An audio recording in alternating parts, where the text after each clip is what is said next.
Новое вторжение, Европа под обстрелом дронов, жесткие шаги правительства и попытки срочно укрепить оборону, но может оказаться слишком поздно. Военный мятеж и попытка госпереворота, покушение на президента. Спецслужбы заявляют об огромных суммах и координации через мессенджеры. Обо всем расскажем. Лидер отменяет выборы, демократии больше не будет. Прямое и жесткое заявление из столицы. Сильнейший удар по ВВС и репутации. Важный самолет сбит. Армия начинает операцию. Об этих и других самых главных событиях субботнего утра 4 апреля. Все, что имеет смысл, то, что действительно важно и интересно, в эфире «Нехта». Я Алексей Бурлаков. Начинаем.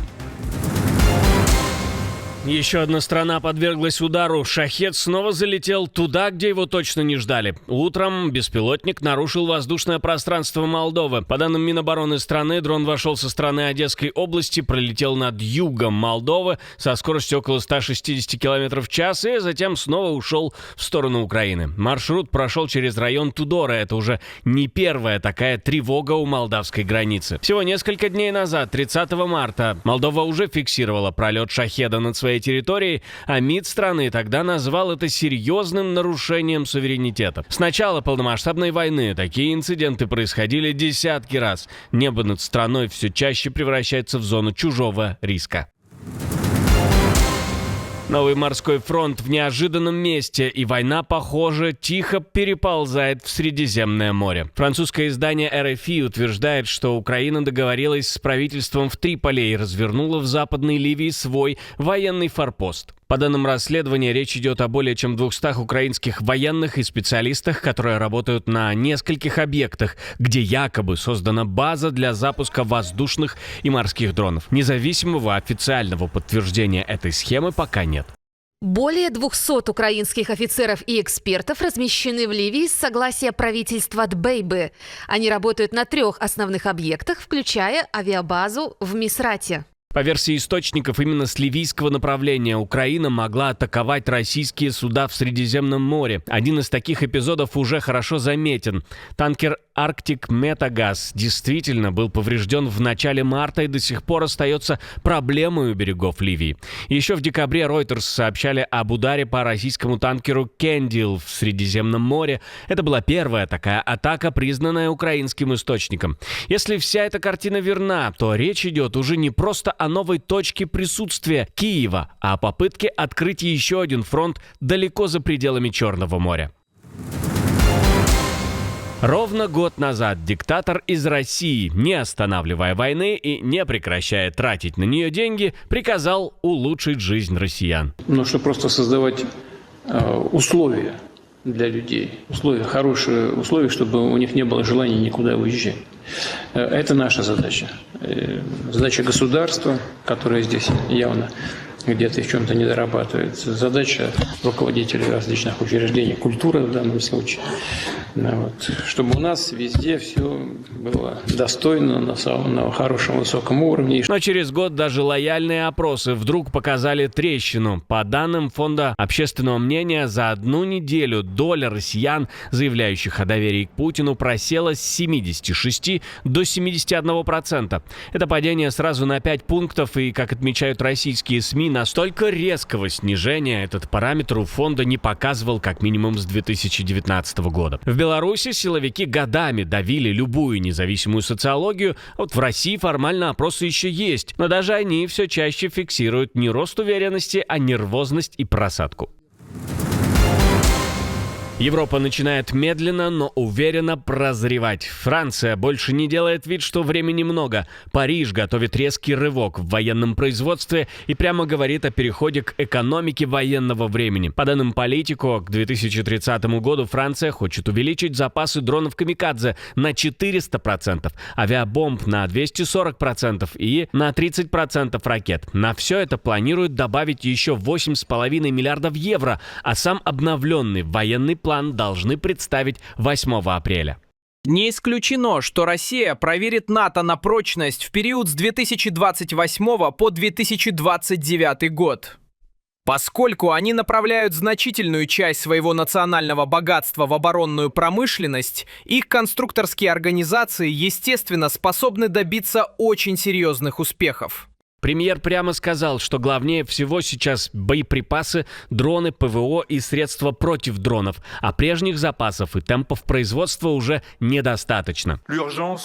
Срочный приоритет, разумеется, это боеприпасы. Мы планируем дополнительно вложить 8,5 миллиарда евро в заказы в период с 2026 по 2030 год сверх 16 миллиардов, предусмотренных законом о военном планировании, принятым в 2023 году. Это крайне важно, и я хочу, чтобы все осознали, насколько это колоссально. С 2027 по 2029 ежегодно расходы на оборону будут подниматься на 4-5 миллиардов евро, то есть Париж готовится не к абстрактной угрозе где-то когда-то, а к сценарию, в котором большая война в Европе больше не кажется фантазией. Крупная потеря на фронте. Иран заявляет, что сбил американский истребитель над своей территорией. В сети уже разошлось фото обломков, и профильные издания пишут, что хвостовой фрагмент действительно похож не на F-35, о котором сначала говорили иранские медиа, а на F-15E Strike Eagle из 494-й эскадрильи с базы Лакенхед в Британии. Но есть важная деталь. Независимого официального подтверждения от США пока нет, а в прошлой неделе Центральная командование уже опровергало похожие иранские заявления. Если эта потеря подтвердится, это будет серьезный удар по репутации американской авиации. Иранские источники также утверждают, что на юг страны вошли американские вертолетные группы для поиска пилотов, но судьба экипажа официально неизвестна. План вторжения уже разработан. США готовы зайти в Иран и не только за бомбами, но и за ураном. The Washington Post пишет, что Пентагон по личному запросу Дональда Трампа подготовил план захвата почти 1000 фунтов. Это около 450 килограммов высокообогащенного урана на территории Ирана. Речь идет не о точечной операции, а о крайне тяжелом сценарии. Высадка спецназа, инженерная техника для вскрытия подземных объектов и даже создание временной взлетной полосы, чтобы вывести радиоактивный груз самолетами. Именно поэтому эта история звучит уже как шаг к большой наземной войне. По данным медиа, операция может занять недели, потребовать крупного контингента и привести к большим потерям. Эксперты прямо говорят, это будет не скрытный рейд, а почти временная военная база на вражеской территории. И если такой план хотя бы начнут реализовывать, речь пойдет уже не просто о давлении на Иран, а о беспрецедентной попытке силой вытащить ядерный материал прямо из зоны войны. Макрон продолжает конфликт с Трампом, но настолько тонко, что тот может и не понять, что получил укол от французского коллеги. Мир по правилам заканчивается там, где кто-то решает, что сила важнее договоренностей. Именно об этом Эммануэль Макрон предупредил во время визита в Южную Корею. Французский президент заявил, когда сильные игроки начинают жить по принципу «кто мощнее, тот и прав», они разрушают общее поле и сеют недоверие у всех остальных. Мы, европейцы, предсказуемы. Поэтому иногда, я понимаю, люди говорят, этот Европейский совет работает очень медленно. Их 27, и им нужно прийти к согласию. Это правда. Мы все еще стараемся стать лучше. Теперь мы умеем быстро реагировать на кризисы. Но одно несомненно. Мы уважаем верховенство права. Мы уважаем международное право. Мы не поддерживаем торговые тарифы. Мы всегда соблюдаем правила игры. Макрон подчеркнул, что Евросоюз не собирается играть в торговую анархию. Но конфликт тут гораздо глубже. Трамп публично высмеял Эммануэля Макрона и его жену Брижит, вспомнив пощечину президенту Франции и назвав их отношения скверными. Конфликт обострился из-за отказа Франции поддержать США в военной операции против Ирана, где Макрон настаивает на европейской автономии. Трамп также опубликовал частную переписку с Макроном. Бензин по карточкам. Евросоюз планирует ввести ограничения для всех. В ЕС уже всерьез обсуждают жесткие меры на случай затяжного энергетического шока. Еврокомиссар по энергетике в интервью Financial Times заявил, что Брюссель рассматривает, цитирую, все возможные варианты, включая нормирование топлива и выпуск дополнительных объемов нефти из стратегических резервов. Это будет долгий кризис.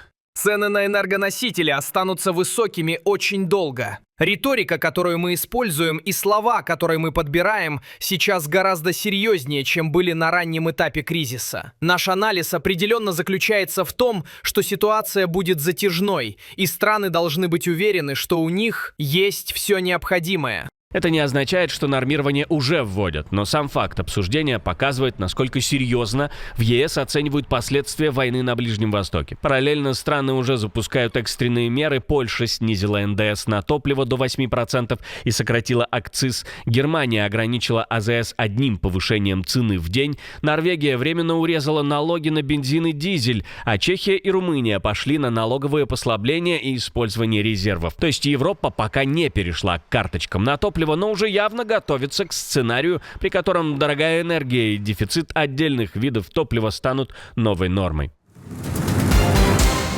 Самый честный диктатор в мире. Он призывает забыть о демократии. В стране больше даже не делают вид, что власть собирается возвращать выборы. Глава хунты Буркина-Фасо Ибрагим Траоре прямо заявил, о демократии в стране стоит забыть. По его словам, выборы сейчас вообще не стоят в повестке. Это уже не оговорка, а открытое признание курса. Сначала в стране распустили избирательную комиссию, а затем и все политические партии. Африканская молодежь должна понять, что это ложь. Это понятие демократии, оно ложное. Это просто палка, которую держат в руках и используют против африканцев и некоторых народов. Вот и все. Поэтому нужно забыть о понятии демократии. Нужно принять революционный дух, совершить революцию в наших жизнях. Формально переход к гражданскому правлению должен был закончиться еще в июле 2024 года, но хунта просто продлила себе власть еще на 5 лет, сославшись на войну с джихадистами. На деле это выглядит проще. Власть захватили, несогласных заткнули, политическую систему разобрали по частям. ООН уже требует отменить запрет партии и прекратить давление на гражданское пространство, но режим, который воюет не только с боевиками, но и со свободой слова, явно выбрал другой сценарий. Заговор раскрыт, покушение на президента сорвано. По данным прокуратуры, предотвращен план убийства переходного главы Мадагаскара и попытка переворота. По делу проходят 13 человек, 11 уже задержаны. Среди фигурантов генерал и бывший сотрудник президентской администрации, которого местные СМИ называют одним из ключевых организаторов. Интересно, что сам временный президент пришел к власти после переворота в октябре 2025 года и должен был вести страну через переходный период. Теперь следствие сообщает об оружии, крупных суммах денег и координации через WhatsApp. А в прошлом выпуске мы рассказывали, Россия почти сутки бомбила Украину. Это новая тактика на износ. Вашингтон снова обсуждает блок вместо НАТО, а на Балтике назревает опасная история с риском экологической катастрофы. Внутри власти жесткие зачистки, летят генпрокурор и топ-военные. И еще у россиян массово пропал доступ к деньгам. Если вы еще не видели, обязательно посмотрите, а мы встретимся с вами уже вечером.